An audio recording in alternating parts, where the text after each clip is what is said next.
The Secrets Hidden in the Pyramids of Egypt. Part 1. The idea that civilizations progress from a primitive state to a more advanced one is a fallacy that evolutionists try to apply to history. If one abandons evolutionist nonsense and prejudice and looks at the historical references and findings with an unbiased mind, what one encounters is civilizations that used highly advanced technologies. Remains left from ancient Egypt, the Mayans, and the Sumerians indicate the branches of science such as electricity, electrochemistry, electromagnetics, metallurgy, hydrogeology, medicine, chemistry, and physics were used to a considerable extent. Electricity was efficiently generated and widely utilized in ancient Egypt. The Baghdad battery and the first arc lights were used at that time. But was electrical generation limited to these in ancient Egypt? A careful examination of Egyptian history immediately reveals the sophistication in perfect illumination. No soot has been found in the corridors of the pyramids or the tombs of the kings, because these areas were lit using electricity. Relief carvings show that the Egyptians used handheld torches powered by cable-free power sources. The arc lamp used in the lighthouse of Alexandria is further proof that electricity was used in ancient Egypt. The energy required to power the lighthouse of Alexandria for 24 hours a day could only have been supplied by a regular electrical source. The pyramids of Egypt were giant power plants generating electricity. 1. The outer casing of the Great Pyramid was covered with white tufa limestone, so tightly built that not even a razor blade could fit between the blocks. The white tufa limestone does not contain magnesium and has high insulating properties. This insulation property prevented the electricity inside the pyramid from being released without control. 2.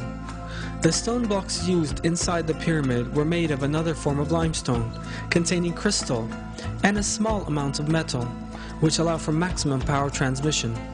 The shafts inside the pyramid were lined with granite. Granite is a slightly radioactive substance and permits the ionization of the air inside these shafts. When we look at an insulated electric cable, we see that conductive and insulation materials are used in the same way as in the pyramids. 3. The conductive and insulating properties of the pyramid are an example of flawless engineering. However, a source of energy is needed for electricity generation. The Giza Plateau where the pyramids stand is full of underground water channels. The pyramids rise above the limestone layers, the spaces between them being full of water. These special layers of rock that transmit electricity upward as they carry underground water to the surface are known as aquifers. The high volume flow of the River Nile that passes through these aquifers produces an electric current. This is known as physioelectricity. The pyramids' underground chambers are granite conductors built within the rock charged with physioelectricity. This electric current is conducted directly to the upper part of the pyramid's granite, covered subterranean chambers. Granite is a very good conductor of electricity. The electromagnetic field that forms at the bottom of the pyramid is transmitted in concentrated form to the upper layers of the pyramid. On the top of the pyramid there was a gold capstone, gold being an excellent conductor of electricity. This section is no longer there in our day. This means the top of the pyramid has lost its structure of flawless geometry. This gold capstone facilitated a conductive path for the transfer of negative ions to the ionosphere. This way, a current was generated. How does it serve to move the electromagnetic field on the ground through the help of an aquifer? An identical form of this technology, employed in Egypt 5,000 years ago, was used by Nikola Tesla, an inventor of electric technology in the early 1900s. In a tower he constructed in the United States of America. Tesla, the inventor of such fundamental electric technology as the alternating current, electric engine, radio, the laser, and radar, was successful in simultaneously transmitting sound and pictures between continents in the Wardenclyffe Tower he built between 1901 and 1917. He used an external source of electricity for this, and even applied wireless power transmission technology. Tesla had also built his tower above an aquifer and discharged the negative ions from the aquifer to the tower. The electromagnetic technology used in Tesla's famous tower is identical to the electromagnetic field set up in the construction of the pyramids. Both systems generate negative ions and transmit them without the need for electric cables. So for what purpose did the Egyptians use electricity? Relief carvings clearly show that the Egyptians used handheld bulb-type lamps powered by a cable-free electric source. These bulbs are reminiscent of Nikola Tesla's descriptions to show that his alternating current was safe.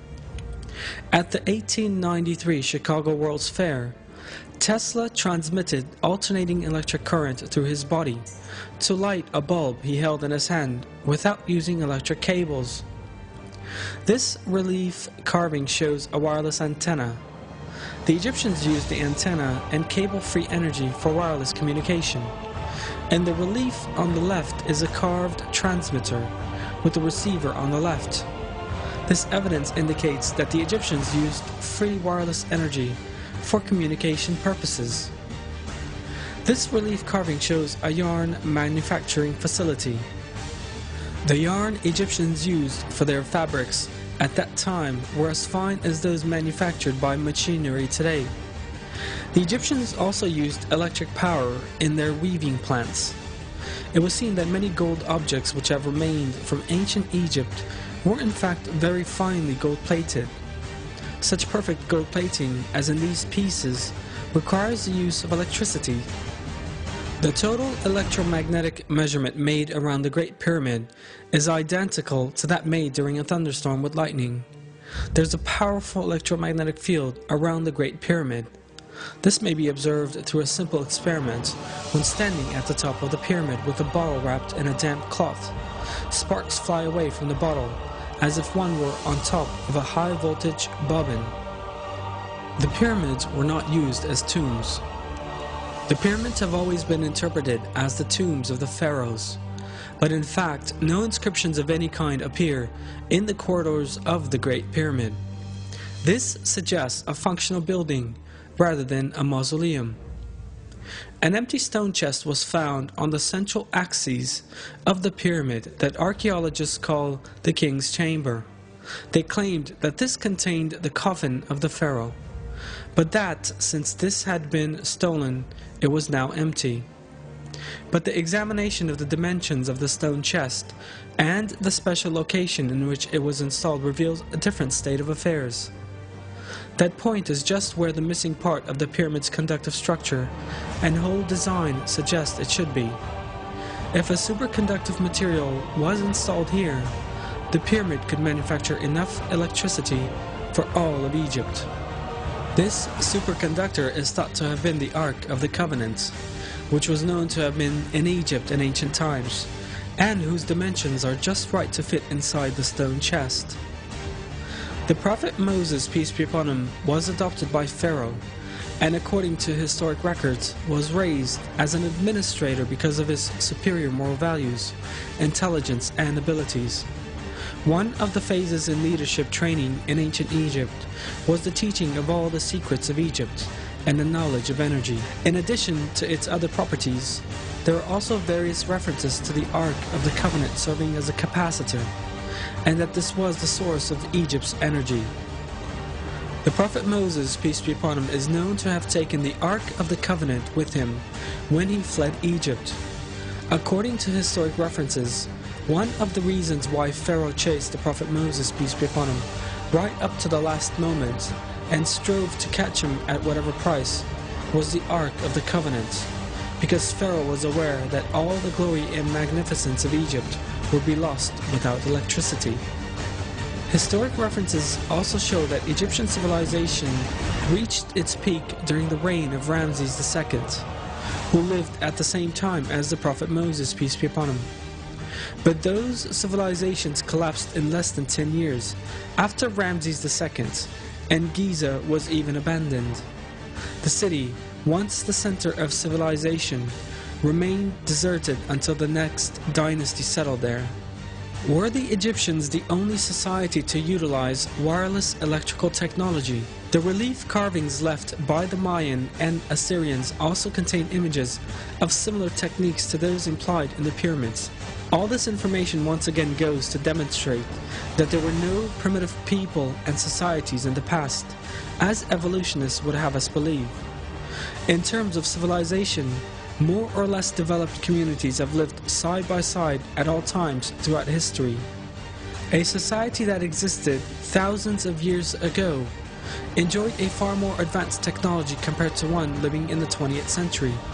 And this shows us that development is not part of an evolutionary process. In other words, that there is no linear advancement from a primitive level of civilization to a more developed one in history.